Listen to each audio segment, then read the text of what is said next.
여호와께서 모세에게 말씀하여 이르시되 이스라엘 자손에게 명령하여 돌이켜 바다와 믹돌 사이의 비하이롯 앞 곧 바알스본 맞은편 바닷가에 장막을 치게 하라. 바로가 이스라엘 자손에 대하여 말하기를 그들이 그 땅에서 멀리 떠나 광야에 갇힌 바 되었다 하리라. 내가 바로의 마음을 완악하게 한즉 바로가 그들의 뒤를 따르리니 내가 그와 그의 온 군대로 말미암아 영광을 얻어 애굽 사람들이 나를 여호와인 줄 알게 하리라 하시매 무리가 그대로 행하니라. 그 백성이 도망한 사실이 애굽 왕에게 알려지매 바로와 그의 신하들이 그 백성에 대하여 마음이 변하여 이르되 우리가 어찌 이같이 하여 이스라엘을 우리를 섬김에서 놓아 보내었는가 하고 바로가 곧 그의 병거를 갖추고 그의 백성을 데리고 갈새 선발된 병거 600대와 애굽의 모든 병거를 동원하니 지휘관들이 다 거느렸더라. 여호와께서 애굽 왕 바로의 마음을 완악하게 하셨으므로 그가 이스라엘 자손의 뒤를 따르니 이스라엘 자손이 담대히 나갔음이라.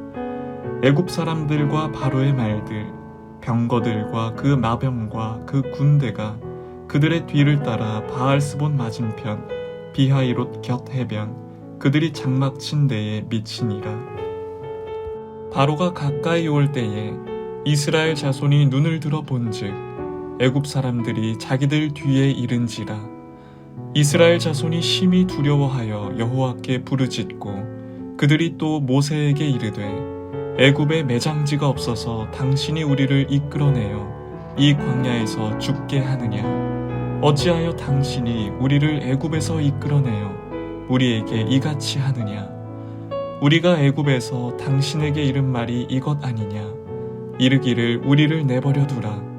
우리가 애굽 사람을 섬길 것이라 하지 아니하더냐? 애굽 사람을 섬기는 것이 광야에서 죽는 것보다 낫겠노라. 모세가 백성에게 이르되 너희는 두려워하지 말고 가만히 서서 여호와께서 오늘 너희를 위하여 행하시는 구원을 보라.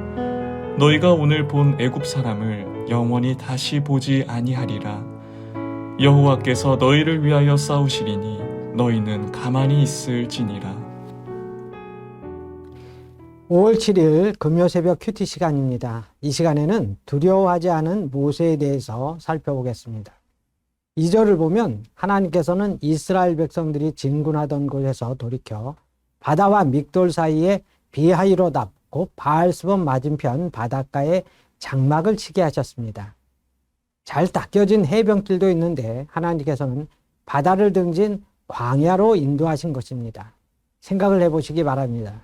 이 길은 모세가 선택한 길도 아니고 백성들이 원했던 길도 아닙니다.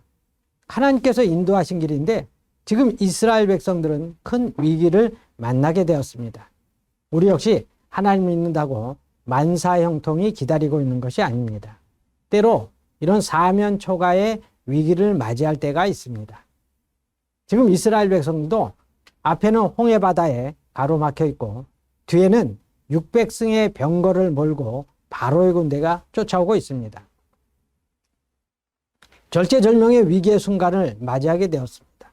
10절을 보겠습니다.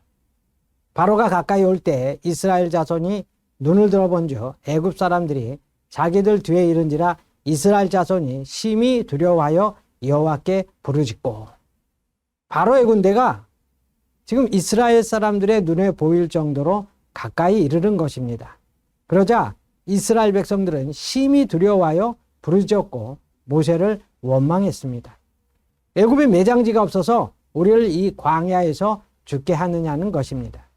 장정만 60만 명이니까 많은 여인들과 자녀들이 있었을 겁니다.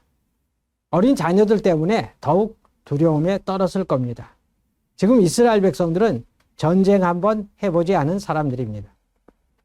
반면에 애국 군사들은 강한 훈련으로 단련된 정예 병사들입니다. 싸움의 대상이 될 수가 없는 거죠. 당시 애국 군대는 근동 지역에서 최강의 군사력을 자랑할 정도로 적수가 없었습니다. 그러니 이스라엘 백성들이 원망하고 두려워하는 것은 어찌 보면 당연한 일이라고 할 수 있지만 그러나 그들이 애굽에 내린 10가지 재앙을 기억하고 하나님을 온전히 신뢰했었다면 두려워하지 않았을 겁니다. 특히 마지막 장자의 재앙은 하나님의 놀라운 능력이 애굽 온 가정에 나타난 것으로 하나님의 살아계심을 직접 체험했습니다. 그럼에도 그들은 그것을 잊었던 겁니다. 그래서 두려움에 떨었습니다. 그런데 그런 위기의 상황에서 조금도 두려워하지 않은 한 사람이 있었습니다. 누구냐면 하나님의 사람인 모세입니다. 모세는 13절, 14절에서 이렇게 말을 합니다. 너희는 두려워하지 말고 가만히 서서 여호와께서 오늘 너희를 위하여 행하시는 구원을 보라. 너희가 오늘 본 애굽 사람을 영원히 다시 보지 아니하리라. 여호와께서 너희를 위하여 싸우시리니 너희는 가만히 있을지니라. 육적인 눈으로만 보면 홍해바다와 애굽 군대에 둘러싸인 이스라엘 백성들에게 구원의 길이 전혀 없는 것처럼 보입니다. 그러나 믿음의 눈으로 보면 그렇지 않습니다. 믿음의 사람들에게는 사방이 막혀 있어도 위는 항상 열려 있는 겁니다.